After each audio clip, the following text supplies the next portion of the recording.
네, 오늘 말씀 이사야서 60장 1절에서 9절입니다. 화면에 공유된 거 제가 봉독해 드리겠습니다. 일어나라 빛을 발하라 이는 내 빛이 이를 얻고 여호와의 영광이 내 위에 임하였음이니라. 보라 어둠이 땅을 덮을 것이며 캄캄함이 만민을 가리려니와 오직 여호와께서 내 위에 임하실 것이며 그의 영광이 내 위에 나타나리니 나라들은 내 빛으로 왕들은 비치는 내 광명으로 나아오리라. 내 눈을 들어 사방을 보라. 무리가 다 모여 내게로 오느니라. 내 아들들은 먼 곳에서 오겠고 내 딸들은 안기어 올 것이라. 그때 내가 보고 깊은 빛을 내며 내 마음이 놀라고 또 화창하리니 이는 바다의 부가 내게로 돌아오며 이방 나라들의 재물이 내게로 오미라. 허다한 낙타 미디안과 에바의 어린 낙타가 내 가운데에 가득할 것이며 스바 사람들은 다 금과 유향을 가지고 와서 여호와의 찬송을 전파할 것이며 게달의 양무리는 다 내게로 모일 것이요 느바요스의 순양은 내게 공급되고 내 제단에 올라 기꺼이 받음이 되리니 내가 내 영광의 집을 영화롭게 하리라. 저 구름같이 비둘기들이 그 보금자리로 날아간 것 같이 날아온 자들이 누구냐. 곧 성들이 나를 앙망하고 다시스의 배들이 먼저 이르되 먼 곳에서 내 자손과 그들의 은금을 아울러 싣고 와서 내 하나님 여호와의 이름에 드리려 하며 이스라엘의 거룩한 이에게 드리려 하는 자들이라. 이는 내가 너를 영화롭게 하였습니다. 아멘. 아멘. 이상철 목사님께서 일어나라 빛을 발하라는 메시지로 말씀 전해 주시겠습니다. 네, 여러분 2022년 여러분과 저는 처음 만나는 예배입니다. 올해 새로운 한 해를 맞으면서 여러분 모든 삶에 하나님의 축복이 가득하기를 소망합니다. 또 우리가 잠깐 기도 때 했던 것처럼 작년 연말에 희망퇴직, 올 초에 희망퇴직으로 인해서 은행을 떠나시는 분들에게도 지금까지 하나님께서 함께 하셨던 것처럼 앞으로도 그분들의 인생에 하나님의 축복이 가득하기를 축복합니다. 또 남아 계신 분들도 하나님께서 1년을 더 주셨는데 이 1년 동안에 우리가 또 얼마나 하나님의 은혜를 참 많이 체험하게 될지 그런 기대감으로 가득 차는 그런 한 해가 되기를 바랍니다. 여러분 새해를 맞이하면 어떤 소망을 가지고 계십니까? 올해 내가 어떤 희망을 가지고 계십니까? 하나님께서는 우리들의 삶 가운데 우리가 어떤 사람이 되기를 바라실까요? 우리가 1년이 지나면 우리의 육체는 이미 다 어른들이 되었기 때문에 해마다 분명히 늙어갑니다. 작년보다 올해 우리가 더 늙어지는 것이고 아무리 건강이 더 좋아질 수는 없는 것이고 최대한 늙어갑니다. 하나님께서는 고린도 후서를 통해서 분명히 그런 말씀하셨죠. 바울이 그렇게 말합니다. 우리의 그 사람은 해마다 낡아진다. 그건 하나님께서 정하신 것이다. 그러나 우리의 속 사람은 날로 새로워진다. 즉 우리의 영혼과 우리의 마음과 하나님과 우리의 관계는 해가 가면 갈수록 점점 더 깊어지고 점점 더 발전하는 것입니다. 거기는 결코 늙음이 없습니다. 우리가 죽을 때까지 우리가 하나님에 대한 지식을 더 갖게 되고 하나님을 더 잘 이해하게 되고 하나님의 성품을 더 닮아가는 한 해가 되어갑니다. 그래서 우리는 원래 마땅히 그런 소망을 가져야 합니다. 나는 어떤 사람이 되고 싶은가? 우리 그런 거 생각하면 이렇게 생각해보면 어떨까 싶습니다. 내가 나의 자녀들이 어떻게 자랐으면 좋겠는가? 나의 자녀들이 어떤 사람이 되었으면 좋겠는가? 그 생각을 해보면 내가 바라는 나의 자녀의 바람직한 모습이 바로 내가 바라는 그런 바람직한 나 자신의 모습일 수 있습니다. 그래서 하나님께서는 우리가 어떤 성취를 이루거나 작년보다 올해 내가 돈이 더 많이 저축되거나 나의 자산이 늘어나거나 내가 좀 더 높은 지위에 가거나 좀 더 큰 업적을 이루거나 이런 데 하나님은 큰 관심이 없으십니다. 하나님은 내가 작년보다 올해 어떤 성품을 더 가질 것인가, 얼마나 더 내가 예수님의 성품을 닮아갈 것인가, 거기에 하나님의 관심이 있습니다. 그러면서 오늘 제가 이 본문을 통해서 우리가 어떤 사람이 되고 싶은가를 한번 정리해보면 이렇게 정리할 수 있겠습니다. 첫째는 나는 빛을 발하는 사람이 된다. 두 번째는 그 빛에 내 주변의 사람들이 매력을 느낀다는 것입니다. 어둠에 있는 사람들은 그 빛을 보면 뭔가 매력을 느낍니다. 그리고 그 빛으로 나아옵니다. 나올 때 그 사람들은 나 자신에게 매력을 느껴서 가까이 다가오는데 그냥 오는 게 아닙니다. 오늘 이 본문을 보면 그 사람들이 나에게 나올 때 내가 필요한 모든 것들을 그 사람들이 가지고 옵니다. 다시 쉽게 말하면 돈도 그 사람들이 가지고 오고 나의 업적의 성과도 그 사람들이 가지고 오고 나의 명예도 그 사람들이 가지고 옵니다. 나는 돈을 벌어도 내 혼자 벌 수 없고 내가 어디서 일을 하더라도 나 혼자 일을 할 수 없습니다. 나는 팀을 꾸려서 같이 일하고 내가 어떤 성과를 내더라도 내 주변의 사람들과 같이 성과를 냅니다. 나에게 매력을 느끼는 사람들은 나에게 다가오면서 내가 해야 될 그 일을 그 사람들이 하고 내가 얻고 싶어하는 그런 명예를 그 사람들이 가져다 주고 내가 돈을 벌고 싶다면 내 주변의 사람들이 나에게 돈을 벌 수 있는 방법을 가르쳐 주고 돈도 가지고 옵니다. 나는 그 사람들에게 그 사람들이 가져오는 그 자체의 목적을 갖고 있는 게 아니라 나는 그 사람들에게 매력적인 사람이 되는 것입니다. 나의 매력은 어디서 옵니까? 바로 내가 비추는 빛입니다. 그 사람들은 나에게 다가오면서 나의 그 빛의 권한을 알고 싶어 합니다. 도대체 저 사람에게는 뭔가 매력이 있고 향기가 있고 뭔가 빛나는 무언가가 있는데 그 근원이 뭘까? 그게 궁금해지고 나에게 다가오게 되고 그 사람들은 그런 걸 통해서 나를 통하여 하나님을 알게 됩니다. 즉 하나님께서는 나를 통하여 그 사람들에게 하나님 자신을 알게 해주시고 하나님 자신을 믿게 만들고 그런 통로로서 나를 사용하는 것입니다. 그러시면서 그 통로가 되는 나는 작은 빛을 비추는 거죠. 이게 우리가 잘 알고 있는 마태복음 5장에서 예수님이 말씀하셨던 것처럼 너희는 세상의 빛이다. 사람들 앞에서 빛을 비추어서 너희의 착한 행실을 보고 그들은 결국 나를 보면서 하늘에 계신 너희 아버지께 영광을 돌리게 해라. 이게 예수님 말씀하셨던 바로 빛된 그런 삶을 우리가 원래 좀 더 살아야 되겠다. 그런 생각들을 해봅니다. 오늘 제가 방금 말씀드린 이 내용들은 우리가 방금 읽었던 이 이사야 60장의 본문 속에 아주 잘 나타나 있습니다. 우리 방금 읽었던 거 꽤 길지만 시간 되실 때 한 번 더 읽어보십시오. 이 내용이 얼마나 아름다운지 정말 저는 이 내용을 읽을 때마다 너무너무 이 내용이 아름다운 것입니다. 이사야서 60장과 61장과 62장은 이사야서 전체에서 어떤 희망과 회복을 말하는 그런 부분들입니다. 이사야라는 선지자는 유대가 멸망하기 직전에 예언했던 그런 선지자입니다. 그 이사야는 유대의 멸망을 예언합니다. 이제 유대가 하나님을 떠났기 때문에 하나님께서 성전도 무너뜨릴 것이고 하나님께서 이 나라를 망하게 할 것이다. 그런 예언을 합니다. 그리고 거기서 끝나는 게 아니라 일정한 시간이 지나면 다시 그것이 회복될 것이다. 그런 예언까지 합니다. 우리가 알고 있는 것처럼 실제로 이스라엘 나라들은 망했고 바벨론에 의해서 그리고 70년의 시간이 지나고 난 다음에 다시 그 나라가 다시 회복되어지고 성전이 무너졌지만 다시 세워지는 그런 놀라운 기적을 체험하게 되었습니다. 참 놀랍죠. 우리식으로 말하면 이조시대 말에 어떤 선지자가 그렇게 말하는 것입니다. 조선이 망할 것이다. 그렇게 예언을 하고 거기서 끝나는 게 아니라 일정한 시간이 지나면 다시 회복될 것이다.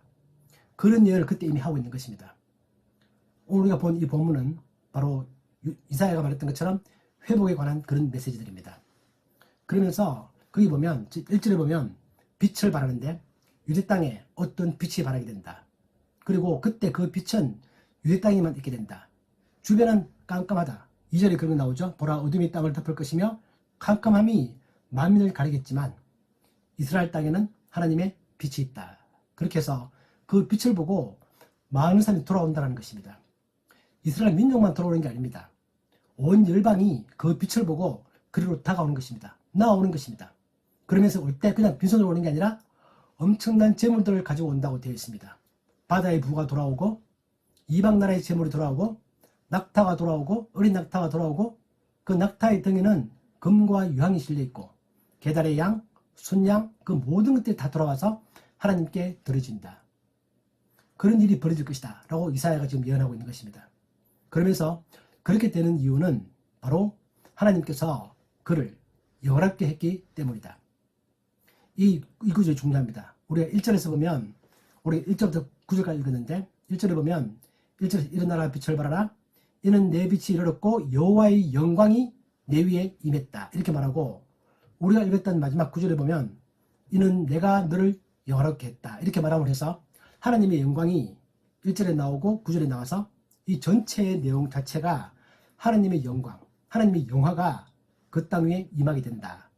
그렇기 때문에 이러한 일이 벌어진다는 것입니다. 그 제가 말했던 것처럼 이러한 놀라운 역사는 이스라엘 민족이 일어날 뿐만 아니라 우리 자신에게도 우리 개인에게도 그렇게 우리가 적용해 볼 수 있겠다. 그렇게 우리가 생각해 볼 수 있습니다. 그러면서 여기서 말하는 그가 누구일까요? 1절에 보면 일어나라 빛을 발하라 이는 너의 빛이 이르렀고 여호와의 영광이 너 위에 임했다 이렇게 말하고 있는데 이 너가 누굴까요?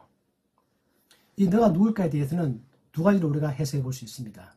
첫째는 그 자체가 이스라엘 민족을 말한다 라고 볼 수 있고 두 번째는 바로 우리가 잘 알고 있는 메시아에 대한 예언이다 그렇게 볼 수 있습니다. 그래서 학자들은 이 내용을 두 가지로 해석합니다.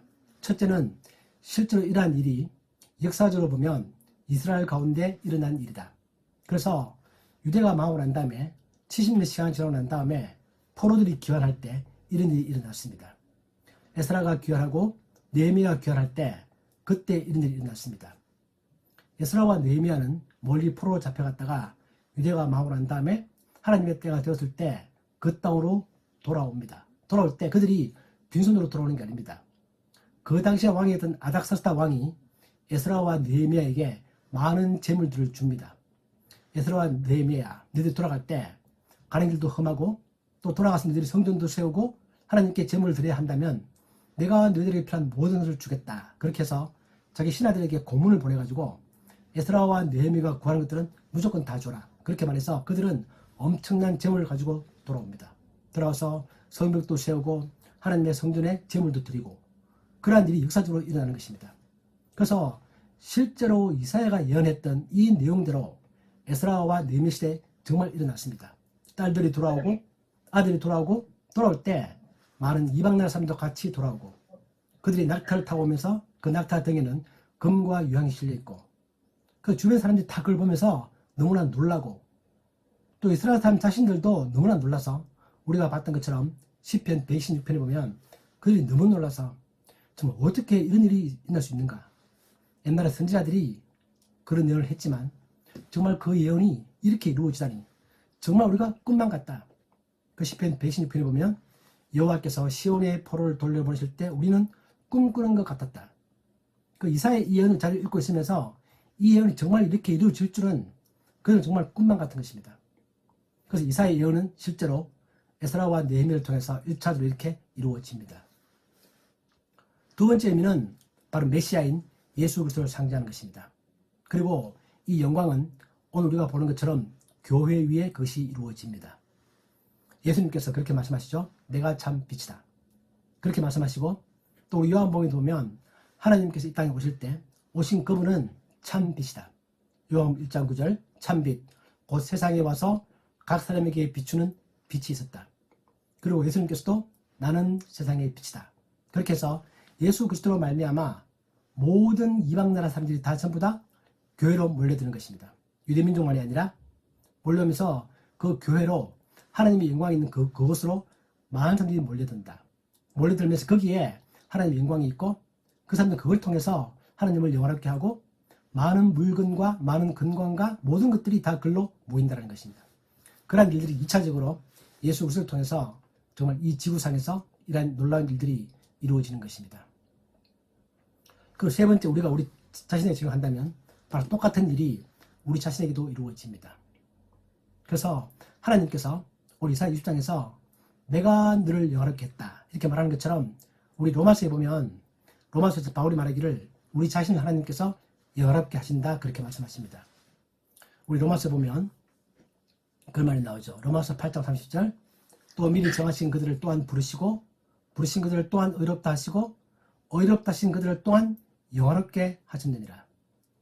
우리 이사야 60장에서 9절에서 내가 너를 영화롭게 했다 이렇게 말하는 것처럼 그 똑같은 단어를 바울이 그리스도인들 우리 각자에게 그대로 쓰고 있는 것입니다.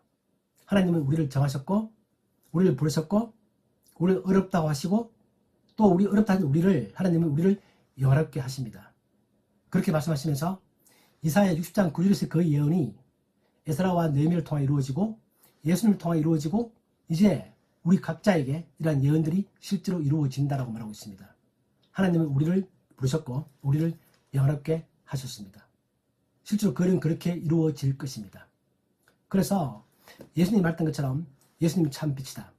그리고 그 빛을 받은 너희도 세상의 빛이다. 이렇게 말할 때 우리가 비추는 빛은 예수님이 주신 그 빛을 가지고 우리가 반사하는 거죠. 반사하는 것입니다. 나에게 무슨 힘이 있어서 나에게 무슨 능력이 있어서 내가 빛을 발하겠습니까? 그러면서 나는 그 빛을 받아서 비추는데 이 빛을 비추는 영역이 아주 거대한 걸 말하고 있는 게 아닙니다. 우린 내가 속한 작은 영역에서 나의 작은 빛을 비추는 것입니다. 작게는 나의 가정에서, 불과 나의 아내, 나의 남편, 나의 자녀들 두세 명에게 나는 빛을 비추는 것이고, 내가 직장 내에서, 내가 속한 팀에서, 내가 속한 부서에서 나는 작은 빛을 그냥 비출 뿐입니다. 내가 만들어내는 빛이 아니다. 하나님이 주시는 빛을 나는 반사시킨다. 그 반사는 나의 인품입니다. 내가 하나님을 닮고 싶어하고, 예수님을 닮고 싶어하고, 하나님이 가진 사랑, 하나님이 가진 배려, 하나님이 가진 이해심, 그런 것들을 내가 가지고 주변에게 내가 할 수 있는 것만큼 그렇게 비출 때, 그래서 내가 그들에게 하나님의 빛을 비추는 것이고, 그 사람들은 거기에 매력을 느낀다는 것입니다. 여러분 주변에서 여러분에 대해서 누군가가 매력을 느끼고, 저 사람은 한 번 보고 난 다음에 다시는 보고 싶지 않다, 그런 사람이 아니라 한 번 더 만나고 싶다, 좀 더 이야기를 나눠보고 싶다, 틈 만나면 같이 커피 한잔 하고 싶다, 그런 매력을 여러분들에 대해서 느끼는 사람들이 분명히 여러분 주변에는 한두 명은 반드시 있습니다. 많은 사람이 그렇게 하지 않더라도 한두 명 그런 사람들이 있고, 내 주변에 나는 그런 사람들을 점점 더 많이 만들어 가야 한다는 것입니다. 그 내가 억지로 만드는 게 아닙니다. 나는 자연스럽게, 나는 그냥 예수님의 말씀을 들으면서 그 말씀을 따라서 성경에서 말하고 있는 성령의 열매를 맺으면서 내가 그러한 자세로 살아가다 보면 은연히 그 향기가 퍼져서 주변 사람들이 나에게 매력을 느끼고 나에게 다가오게 되고, 그 사람들은 진짜 내가 원하는 정말 그 좋은 것들을 그 사람들이 가지고 오고 그런 것입니다. 하나님은 우리에게 복을 줄 때 하늘에서 뚝 떨어지는 복을 주는 게 아닙니다. 하나님의 복은 항상 내 주변 사람들을 통하여 나에게 오게 되어 있습니다. 하나님은 그걸 원하시는 거죠. 그래서 너가 구하는, 너의 기도에서 너가 구하는 모든 것들은 내가 너에게 줄 것인데, 그것은 내가 너에게 직접 주기보다는 너 주변의 사람들을 통하여 준다. 그래서 우리는 우리 주변의 사람들을 소중하게 생각해야 됩니다. 그들을 우리가 소중하게 다뤄야 합니다. 그건 예수님의 메시지에서 분명하죠. 내 주변의 작은 자들을 내가 얼마나 소중하게 대하는가, 거기에 따라서 그 속에는 하나님이 계신다라고 말하는 것처럼, 그들은 내 주변의 사람들은, 나에게 매력을 느끼고 오는 그 사람들은 그런 모든 것들을 같이 가지고 온다는 것입니다. 이 빛이라는 것은 희망을 상징하죠. 어두움과 대비해서 희망을 상징합니다. 그래서 보면 우리 출애굽기에 보면 아주 재밌는 기적이 있죠. 모세가 이집트 땅에서 10가지 기적을 베풉니다. 우리 마지막 기적은 잘 기억하죠. 장자가 다 죽는 기적. 그 바로 앞에 9번째 기적이 뭔지 아십니까? 그 바로 앞에 9번째 기적이 이집트 땅에는 어둠이 있고 이스라엘 민족이 사는 땅에는 빛이 있는, 빛과 어둠의 그 기적이 9번째 기적입니다. 하나님께서는 이 땅에서 자기 백성들에게는 빛을 비추어 주시고, 자기를 인정하지 않는, 자기를 거부하는 사람들에게는 빛이 없다. 빛이 없다는 것은 굳이 어둠을 주는 게 아니고, 빛이 물러가면 어둠이 그냥 존재하는 것입니다. 빛이 있으면 어둠은 사라지는 것이고, 빛이 그냥 물러가면 어둠이 있는 것입니다. 하나님께서 빛을 비추지 않으면 그 사람들은 어둠 속에 갇혀 있을 수밖에 없는 그런 상태가 된다는 것입니다. 그것이 9번째 기적이었습니다. 그래서 이 빛이 주는 의미는 성경에서 굉장히 큽니다. 하나님은 자기 백성들에게 빛을 비춘다. 우리로 말하면 뭐죠? 고린도후서 4장 쪽에 나오는, 제가 자주 인용하는 그 말인데요. 어두운 데에 빛이 비치라 말씀하셨던 그 하나님께서 예수 그리스도의 얼굴에 있는 하나님의 영광을 아는 빛을 우리 마음에 비추셨다. 하나님은 우리들의 마음 가운데 자신의 빛을 비추는 것입니다. 우리는 하나님을 알게 되는 것이고, 그 영광을 바라보게 되는 것이고, 하나님의 존재를 우리가 알게 되는 것이고, 그 성품을 닮고 싶어 하는 것이고, 하나님께서 그 빛을 비추지 않은 영역에서는 그 사람들이 계속 어두운 가운데 있는 것이고, 그 사람들은 하나님을 알지 못합니다. 그런데 그들이 볼 때 어딘가에 밝은 빛이 있고, 저 사람에게 뭔가 밝은 빛이 있고, 저 사람에게 희망이 있어 보이고, 저 사람의 모든 삶은 뭔가 희망과 어떤 미래에 대한 소망, 그런 걸 가지고 있고, 그런 걸 볼 때 그리로 다가올 수밖에 없는 그런 매력을 우리가 풍기게 되는 것입니다. 우리는 이런 걸 보면서 정말 내가 과연 그런 사람이 될 수 있을까? 내가 참 능력도 없고 내가 하나님 앞에 죄만 짓고 있는 그런 사람 같은데 내가 어떻게 그런 사람이 될 수 있을까? 그런 생각을 하지만 하나님의 말씀은 로마서 8장을 통해서 우리는 그런 사람이 반드시 되게 되어 있다고 말합니다. 아까 제가 인용했던 그 말이죠. 하나님 우리를 정하셨습니다. 그리고 부르십니다. 그리고 우리의 모든 죄가 없다라고, 우리가 의롭다라고 말씀해 주십니다. 실제로 내 죄가 있음에도 불구하고, 그 모든 죄를 용서하고 어렵다 하시고 또 그리고 우리를 반드시 영화롭게 한다. 그런 의미로서 과거형으로서 영화롭게 하셨다. 이미 내가 너를 영화롭게 했다. 이렇게 지금 말하고 있는 것입니다. 우리는 내가 그 말을 믿고 얼마나 내가 그 말을 따라가면서 조금이라도 내가 그런 가운데서 좀 더 살아가려고 노력하느냐에 따라서 나의 빛은 점점 더 밝아지게 되어 있다는 것입니다. 내가 만들어낸 빛이 아니기 때문에.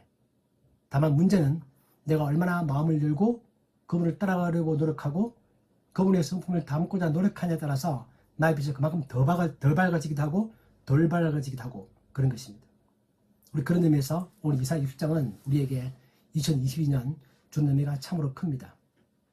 그러면서 제가 말했던 것처럼 이 영역이 지나치게 클 이유는 없고 내가 그렇게 큰 영역에 내가 빛을 비추기보다는 정말 내가 속한 작은 영역에서 그런 빛을 비추는 게 중요하다. 우리 그런 생각을 다시 한번 꼭 하셔야 됩니다. 내 주변에 많은 사람들이 있는데 아무도 나의 그런 빛을 몰라준다. 상관없습니다. 단 한 명만 알아도 되는 것입니다. 단 두 명만 알아줘도 되는 것입니다. 그렇게 해서 우리가 전 사회 구조로 보면은 항상 전 사회 구조가 그렇다고 그러죠. 우리가 2대8의 법칙을 말하는 것처럼 우리가 잘 알고 있는 제레미 리프킨이라는 학자가 있죠. 그분 쓴 책 가운데 우리가 알고 있는 것처럼 소유의 종말 그런 책도 있고 수소경제 그런 책도 있는데 이 소유의 종말은 책은 참 재밌는 책입니다. 꼭 한번 보시면 도움이 많이 될 것 같은데 이 소유의 종말은 책은 원제목은 보면 The Age of Access라고 해서 쉽게 말하면 접근의 시대, 접속의 시대 그런 뜻입니다. 요즘 우리가 많이 경험하고 있는 거죠. 우리 통신을 통해서 내부에 접속한다. 우리가 스마트폰만 가지고 있으면 내가 많은 차를 가지고 있지 않더라도 통신만 되면 네이버에 접속해서 구글에 접속해서 많은 걸 우리가 얻을 수 있죠. 그런 접속의 시대로 간다라고 했던 책이 바로 소유의 종말이라는 뜻입니다. 소유하지 않는다. 개인이 하지 않고 공유한다. 그런 의미죠. 모든 지식을 공유하고 접속만 되면 된다. 그런 책이 바로 소유의 종말인데 그 책에 보면 이런 말이 나옵니다. 전 세계는 0.1%의 천재와 0.9%가 0.1% 알아보는 그 천재를 알아보는 0.9% 사람들이 있고 나머지 99% 사람들은 그냥 그 혜택을 누리는 일반 대중들이다. 즉 전 세계를 움직이는 사람들은 1%다. 1% 다시 나누면 0.1%의 천재와 그 천재를 알아보는 0.9% 그런 일을 하고 있습니다. 참 저는 그 말 참 맞다고 생각합니다. 그러면서 그 사회 전체의 원칙은 나 자신에게도 적용이 됩니다. 내가 나를 보고 있으면 99%는 어둡습니다. 그런데 1%는 나에게 밝은 면이 있습니다. 그런데 1%의 밝은 면이 나의 모든 99%의 어두운 면을 다 이겨낸다는 것입니다. 나 속에 있는 1%의 밝은 면이 내가 가지고 있는 99% 어두운 면들을 1%가 충분히 이긴다는 것입니다. 1%의 빛은 99% 어둠을 비춥니다. 그렇기 때문에 나는 나의 99% 어두움에 내가 절망하기보다는 내가 가지고 있는 1%, 더 작으면 0.1%의 작은 빛을 가지고 내가 그것을 계속 개발해 나갈 때 내 주변 사람들에게도 많은 사람들이 아니라 100명 가운데서 99명은 나를 몰라도 단 한 명이 나를 알아준다 하더라도 그런 가운데서 내가 거기에 빛을 비춤을 해서 하나님의 일들이 내 삶을 통하여 이루어진다는 것입니다. 하나님 우리가 그러한 삶을 살기를 원하십니다. 또 내가 그러한 삶을 살 수 있다라고 말씀하십니다. 또 2022년에는 내가 작년보다도 올해 좀 더 그러한 삶을 살도록 하나님께서 나를 그렇게 이끌어 가실 것이고 나를 그렇게 만들어 가실 것이고 내가 거기에 적극적으로 동조해서 적극적으로 내가 박수를 치면서 하나님의 호응을 내가 받으면서 그걸 따라가면서 하나님의 장단에 내가 춤을 추면서 따라가기를 하나님은 원하신다. 이게 저는 2022년 우리가 새해를 맞이하면서 하나님이 우리에게 주는 메시지라고 생각합니다. 그래서 우리를 향하여 하나님은 말씀하십니다. 일어나라. 빛을 발해라. 앉아있지 말고 1%의 가능성을 더 개발시켜라. 왜냐하면 이미 너에게는 나의 빛이 이르렀다. 그리고 여호와의 영광이 이미 너 위에 임했다. 그리고 내가 너를 이미 영화롭게 했다. 이러한 사실은 역사적으로 이스라엘 민족을 통해 이루어졌고 또 예수 그리스도의 오심으로 말미암아 교회 가운데도 이루어진 것이다. 그렇기 때문에 우리가 그런 사실을 안다면 똑같은 약속이 내 자신의 삶에도 그대로 이루어진다라고 생각을 해야 한다는 것입니다. 우리는 원래 1년 작년보다 좀 더 이런저런 상황들이 안 좋아지는 것처럼 보이는 게 있다 할지라도 하나님의 약속을 의지하고 그 약속을 믿으면서 작년보다 올해 우리가 더 좋은 삶을 하나님이 원하시는 그 더 좋은 삶을 내가 살도록 노력하고 그런 삶을 살 수 있겠다. 그런 마음을 가지면서 하나님을 의지하고 기뻐하고 소망을 가지고 살아가는 그런 새로운 한 해가 되기를 예수님의 이름으로 축복합니다. 아멘. 하나님 아버지, 오늘 이사야 6장을 통해서 정말 우리에게 다시 한 번 더 소망의 말씀을 주신 것을 감사합니다. 내 마음 가운데 있는 99%의 어둠을 내가 1%의 밝은 빛으로 물리치고 그 1%를 점점 더 키워서 하나님이 원하시는 그런 삶을 살아갈 수 있는 저희들이 되게 하여 주옵소서. 우리가 그걸 통하여 주변의 매력을 발산하게 하시고 많은 사람들이 우리를 보면서 하나님의 영광을 알 수 있게 하고 우리에게 다가올 사람들이 하나님을 알아가는 그러한 삶을 우리가 살아갈 수 있도록 축복하시고 인도하여 주옵소서. 하나님 이미 그렇게 작정하셨기 때문에 우리는 그러한 삶을 살 수밖에 없음을 다시 한번 고백합니다. 우리가 어떤 경우도 절대 낙담하지 아니하고 실망하지 아니하고 그러한 삶을 살아가는 저희들이 되게 하여 주시옵소서. 예수님의 이름으로 기도하옵나이다. 아멘.